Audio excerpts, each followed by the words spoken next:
Tous. Nous allons aujourd'hui voir comment être digne de Dieu. Marcher dignement, c'est plaire à Dieu. Le chrétien est donc invité à marcher d'une manière particulière s'il désire être jugé digne de Dieu et ainsi lui faire plaisir. Cette capacité n'est pas à acquérir par nos propres forces, comme beaucoup de choses, mais en nous appuyant sur la grâce de Dieu qui nous équipe et nous transforme afin de le servir de manière efficace.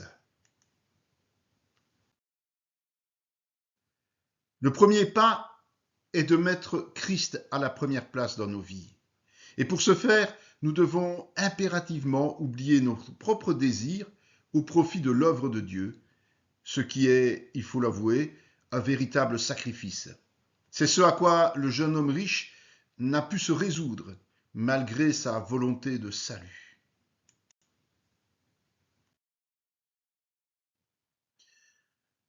Il faut marcher dans la lumière.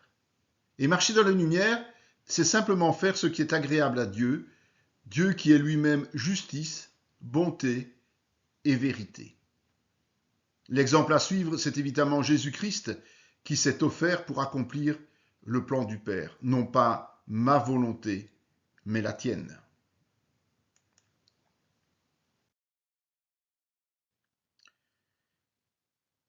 Pour plaire à Dieu et être digne de lui, il est impossible de faire l'impasse sur l'étude approfondie des Écritures.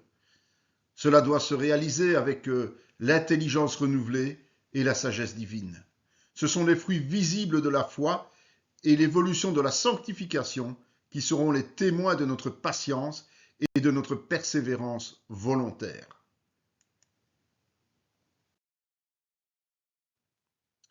Et puis, il faut veiller à s'encourager les uns les autres. Ce n'est pas un luxe, c'est une nécessité.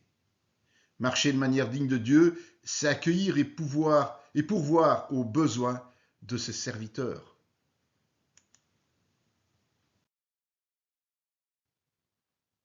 Qui est digne de Dieu finalement? Eh bien, c'est le disciple qui marche dans la paix et l'unité avec ses frères et sœurs, afin de combattre ensemble l'adversaire avec persévérance, sans se laisser déstabiliser, et ce malgré les diverses souffrances qui nous sont infligées.